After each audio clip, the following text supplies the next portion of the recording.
Hong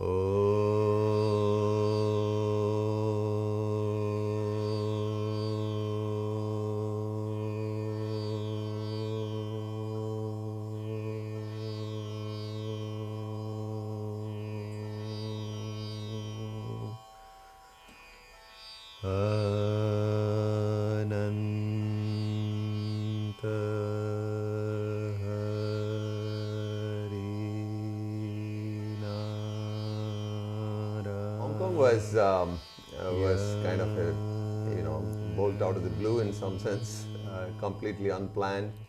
I was not thinking of getting out of India for any reason, but then this email from Professor Christopher Long at Hong Kong University of Science and Technology, when he invited me to come and work with him on a project, was quite a offer to get away from the chaos of my life that it had been for some time. So when Professor Long invited me to come, I thought it's just the break I needed. So it was for a year, but so turned out that I'm going to end spending more than 3 years in Hong Kong, and it's been one wonderful time. These past 3 years.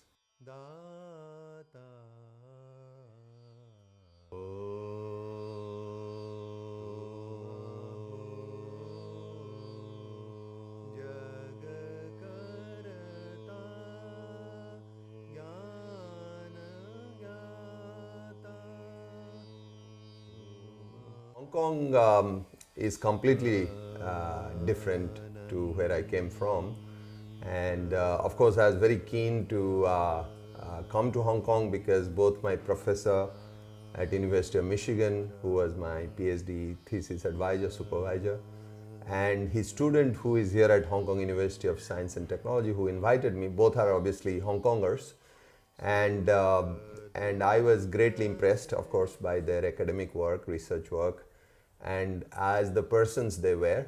That was one key reason I wanted to come to Hong Kong, to explore the place they came from. And of course, you've known so much about Hong Kong as a city. It's a civil engineer's delight. I, being a civil engineer, I wanted to see all of the concrete creations, the infrastructure of Hong Kong, which is world renowned.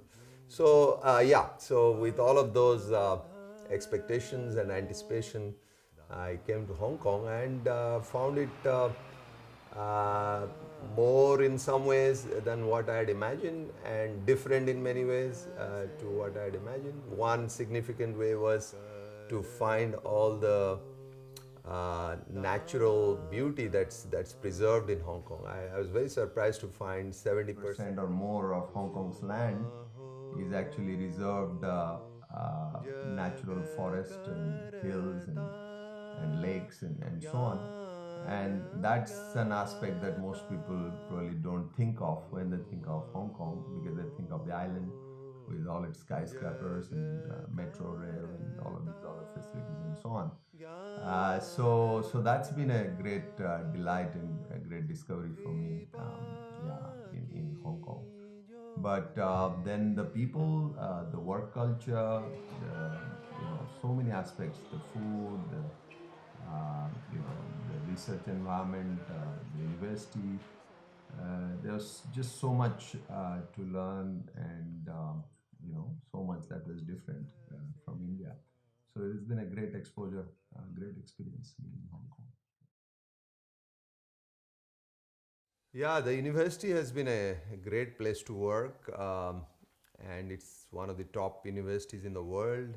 It's very well resourced, and I come from a very resource constrained environment, although I also worked in a university in India, or several universities for that matter. But my role back in India was more administrative rather than actually hands-on research, or conducting research or managing research projects. So for the last 3 years here, I've been very focused and working on a major research project, and and that's really has brought me back to my original, roots in some sense when I did my PhD at University of Michigan in this particular field. So working with my professor, who is also part of the project, who is still at University of Michigan, and one of his, more senior students, and both of them, by the way, are ranked in the top 2% in the world among global researchers in that field. In fact, my professor is ranked number one in the particular subfield of construction and buildings. And so to be working with them after all these years, being in India, not really being involved in research, so coming back to a cutting edge of science and technology and developing some of the things that we are, has been a wonderful experience. And so my typical day would be, working in the lab, working with cement and fiber reinforced composites, making samples, testing them, building products, and writing reports, making presentations, writing scientific papers, making communications, going to conferences, presenting our research results, and getting some reviews, and so on. So that's how I spend my time. And really, the university here is a great place to do these kind of things with a lot of support and very, very enabling kind of environment. Yeah. Oh, absolutely, absolutely. The university couldn't have been at a better place. I have visited many universities in the world, but HKUST certainly has one of the more beautiful campuses right on the Clearwater Bay, on the water, but on the hill near the water. So it's on a slope, and it's been beautifully designed. The architecture of the place is just worth visiting just for that. Yeah.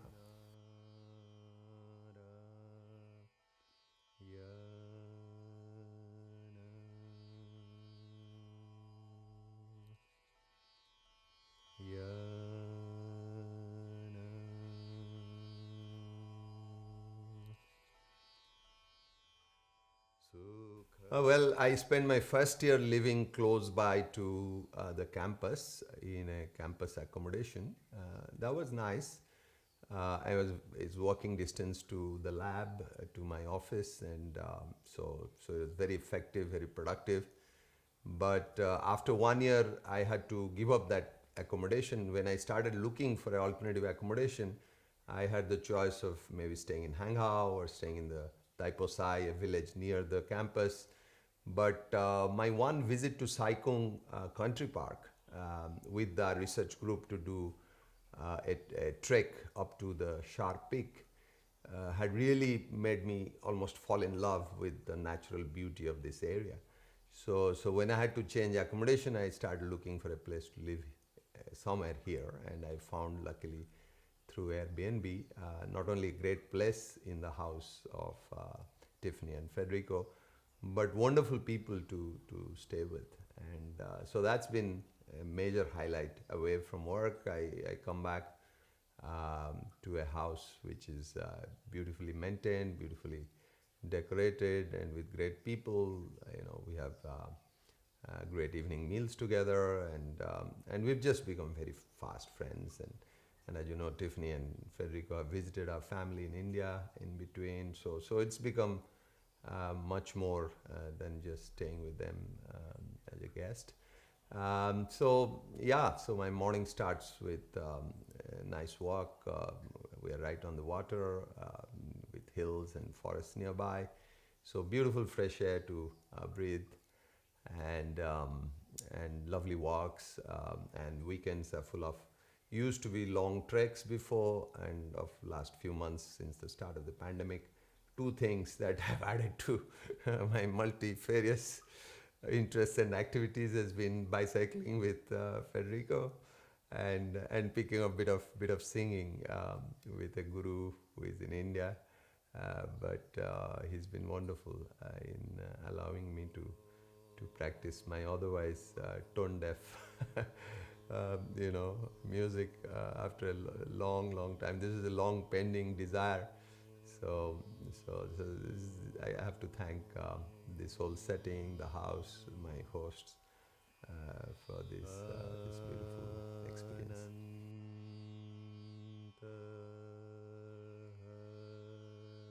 Oh, very, very important part of the family, Lala and Charlotte.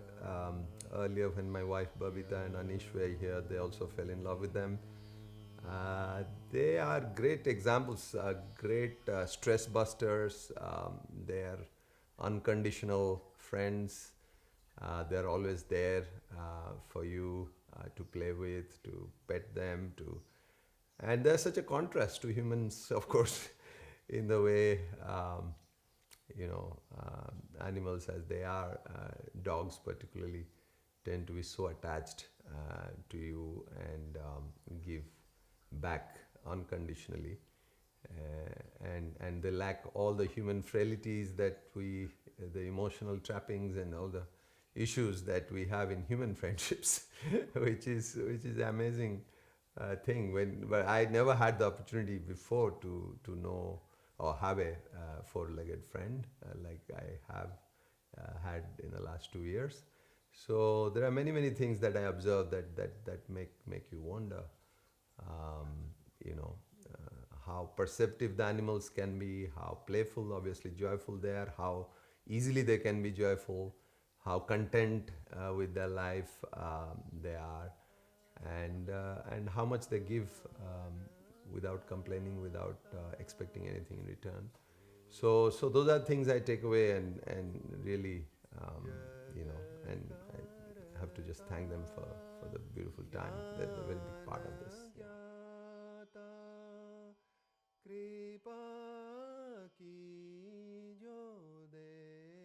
Of course, staying with Tiffany and Federico, one great thing has been that you get to test all kinds of cuisine and very tastefully made and very carefully prepared to cater to my special need, for which I'm really thankful to them.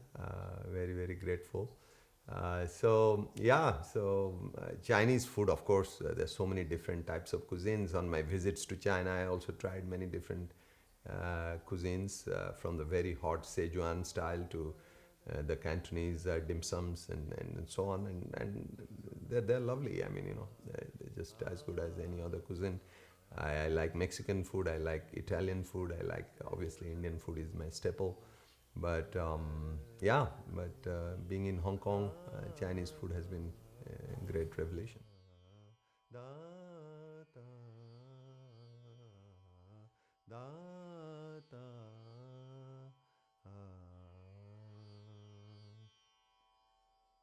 Yeah, I think, when I came to Hong Kong the first week, our research group kind of went out for this long trek. In fact, we started somewhere at the entrance to the country park and walked all the way up the road till the trail that leads to Sharp Peak. And it took almost 5 hours to reach the peak, and I was so unfit at that time, coming from India. I struggled all the way up, and I decided to give up in the last stretch and stayed back when the whole group went up. And then I felt so bad that I followed them, somehow managed to get up to the top of Sar Peak just as they were planning to come down, start coming back. And they were so happy to see me, and we took some pictures and celebrated and so on. And it took a whole day to walk back again after visiting a beach and then, coming back to the entrance of the country park. And it was like 40 kilometers walk that day, I think. It was the longest one, the longest walks I've done. But I felt so happy, although I was limping literally coming back, that I could actually do it with a bunch of young PhD students, and only my professor was older than me. So since then, I was mostly doing trekking and so on, but somehow I've been little overweight, about few kilos, but I never could reduce my weight in spite of controlled eating habits and weekend hiking and so on. But Tiffany has been suggesting that I pick up bicycling because she had a spare cycle, and obviously Federico is a regular weekend, cycling person. And every time you would go out and come back, I say, how many kilometers you did today? Is it 35, 40, 45 kilometers? I would wonder in 2 hours, to go out and do 35, 40 kilometers. I can't imagine how much effort that would take. So I've been kind of avoiding it, thinking that I'll be no good at it. But then the first time Federico help me to go out, and we went out. It was a tough task. I mean, we could hardly do few kilometers, and at the first hill, I did half the hill, and then we had to turn back around because Federico thought I'll not be able to get back home in one piece. So, so that's how it started, and I probably would have given up.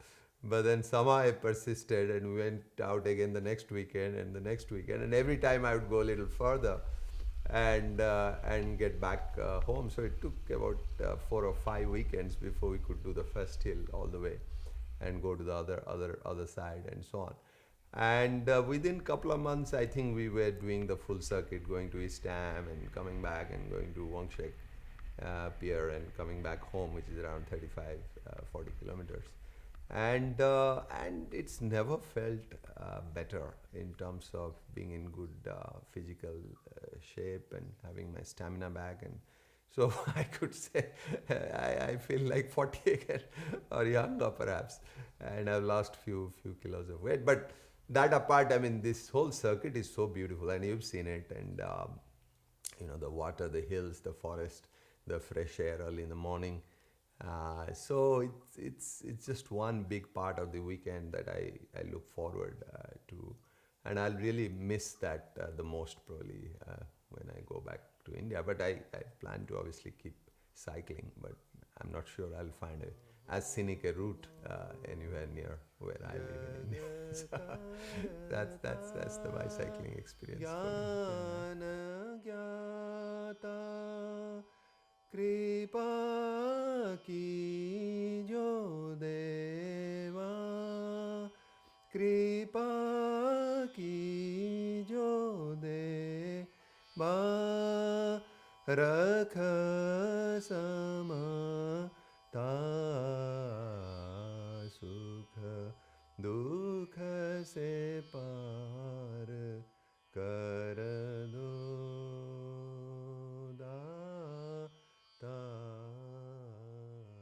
Please take me beyond this life full of suffering and happiness.